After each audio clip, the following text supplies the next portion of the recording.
work, it could be used in our technology. And this technology is patented in Europe and patent pending in the US. Okay.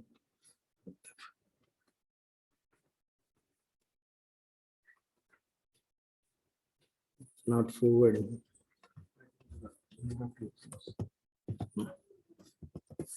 You cannot use this. That's only pointed. Okay. From the point, you can press this one. Okay. So this is, I want to talk about something very practical to you, right? Everybody talk chemistry and all that all day. So this is, if you look at your car, the rear window, you can see copper lines going through. That's the defroster technology, right? The copper, when you heat it up, you can resistive heating, so melt the snow. So one day I was driving and I saw this and I said, I should remove that, right? That's where the invention came from.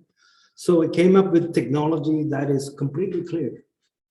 And instead of glass, it's polymer, right? So that's where the whole technology started. And I will show you very quickly how I got to the final product, right? This is just giving you an idea, the scope of the business point of view, right? 6.2 billion by 2024, when you look at the rear window liftgate technology, right? I will pass pretty quickly. In the glass, just the window itself, the market for glass is about 14.75 billion, and it's going to grow at a rate of 5.7%. So it's a very significant market, and it is one of the most heaviest product in a car. So now with electrical vehicles and all that, the range depends, like you were talking about the cells you need to have long distances. Now the weight is a significant part of the vehicle. So if you reduce the vehicle's weight, you can have a long distances you can travel, especially with batteries, because it's multiple batteries, it's very heavy. So we want to reduce the size of the battery. So you can see, typically, you can look at the car, you can see the copper lines going through. So we picked two polymers. One was polycarbonate and the other one was PMMA. And you can show, I wanted to show you some differences between that. Compared to glass, polycarbonate is 250 times better in impact point of view. And PMMA is about 17 times, right? Its weight, both of them are around 50% less than glass, right? Transmission of light, that's critical, 89% versus 92 for PMMA. Yeah, for EV, UV stability point of view, you need coating for polycarbonate. And PMMA is a pretty good UV material. So this is how the whole module was created. No? So now the new one doesn't have any lines, as you can see, but I can show you a better sample to prove that. So on the exterior side, the Class A side, where you see when you look, when you are opening, it is visual. So it has to be Class A surface finish. So you can use a polymer, and I will talk a little bit about that later. But composite here, when you talk about polyurethane composites, what you were talking about, this is very useful if you can sandwich your material in between two layers of, let's say, polypropylene, for example. So that structure gives, plus I found graphene. If you can modify it the right way, then you will get better structure. And those form structure you are talking about, potentially there is that additive you are adding that acting as a nucleation agent. That is why you have to control those bubbles, is due to the nucleating process of that, right? So the whole assembly, will be 50% lighter than current system with the steel structure with glass.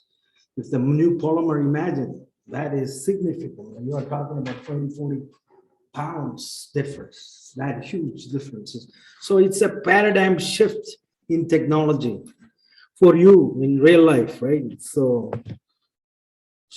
this is how generally what we did was use graphene nanotubes for this application, right?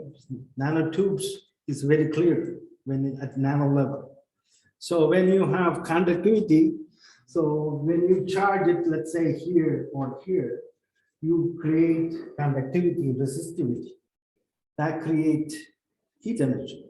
That creates melting. So now if it's nano, you cannot see the nanotubes, for example, you cannot see. So it's clear. That was the technology we used, which looks very simple, but reality is a little bit more tougher in making the part.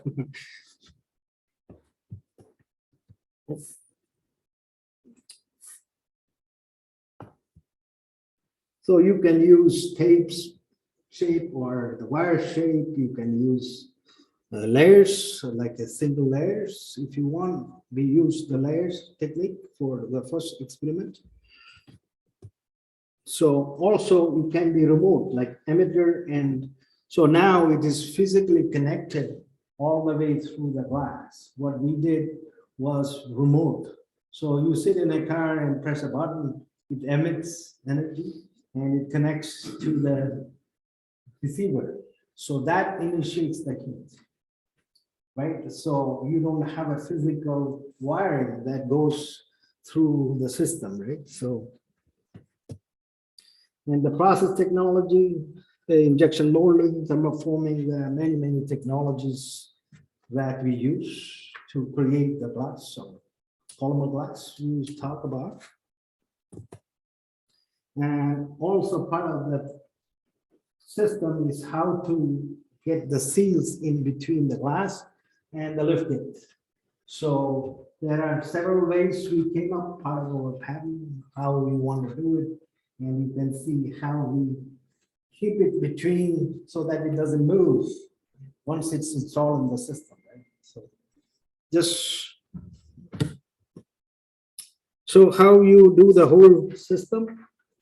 So you first injection mold, for example, you can injection mold the glass or both glass and the lift gate. That could be, and then you have to, you see, this is the whole lift gate painting.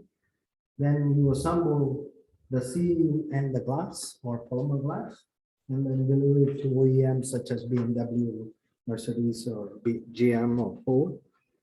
And the good part is that now people, to install the glass, they have to lie down and install it. So they have back issues. The workers has back issues. Now we can assemble everything as one unit and ship it to the assembly line. So they just install it. So they can stand and install it rather than lying down inside and installing these things with the seal and all those things. So it's pretty good for the workers. This is the technology we use, right? So when you are talking about nanotubes, tubular graphene we use. You can use single wall or multiple wall, and you can see the heat dispersion. That was critical, right? This heat is very well dispersed. That means our graphene tubes are very well dispersed. And that is critical for heat energy and controlling the heat energy. Otherwise, partially it will melt faster and partially it doesn't. So that is not very good for you driving, you can see a little bit on the side. So dispersion is very critical, right? This is the actual concept. I couldn't bring this because with the wires and all those transporting from the US to here, it's not a good plan to bring it. But this is actually, you can see it's completely clear. And we energize from both ends, and we can melt pretty quickly, much faster than what, because now they only have small cross section of copper right? So that's why you see when it melts, you have lines, right? Here it will melt at the same time, so it flows down completely, very quickly, right? That is the point. Plus, if you want to do it lines also, we can do, because we just have to have thin sheets. So whatever section you want, no, you can make it big, small. So these are some of the application, from the aircraft. So when you are talking automotive and aircraft, anything that got windows, they can utilize this technology, right? So currently you don't have, like for helicopters, this will be a very good technology so that in winter time they can, or even in rain, you can actually, it's used better for clearing the window, right? This is the composite technology, one of the composite technology we worked on. Actually, I have samples for this. So hybriding. So you can use glass, aramid, carbon fiber, and make it into sheets. And if you, the laying of this very critical, how you orient your fibers to give you structure where you want, right? So you can make multiple structures. So some side is, that is the good part of composites.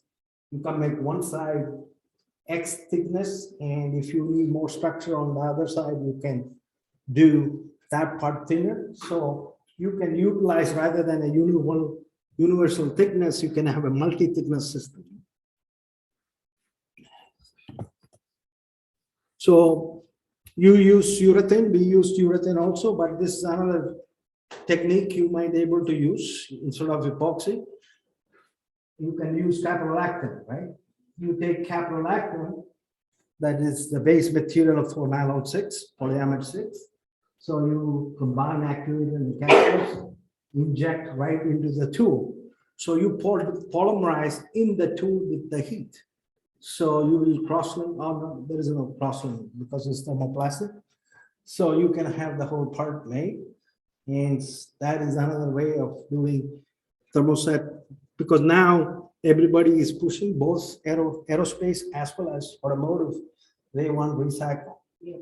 And epoxy, it's difficult to depolymerization, is very difficult. So you want to think about thermoplastic structure. You try PMMA base or acrylate base and use caprolactam base, no, for your next step, right? This is urethane base system. How you want to do? You want to make the preform, whatever you want, do the preform, then inject the polyurethane here metered into the machine. So compression moment basically at high pressure. It's a high pressure RTM basically. And then you can open it up, maybe very small, and then inject polyurethane, for example, or epoxy, for example. So that will create Class A surface, which we were talking about, right? It is without blemish. If you just do high pressure RTM one step, then you will still see some fibers and all this. I'm just giving you these ideas to use it for your next step, no? So you can see, you can make it out of any kind of polymers like PA, PP on the structure side, and you can utilize sandwich like you said. And then the outer has to be thermoplastic or thermoset you can use, like we said, polyurethane. Now we can use PP, TPO, ABS, any kind of polymers with small amount of fillers. For example, very small amount of graphene or even carbon fibers at low level, you will get class A, like up to 5%. We did study with 5%, it works. So overall, you can see what this system is very useful because of obviously cost, safety, labor, quality control, and environment.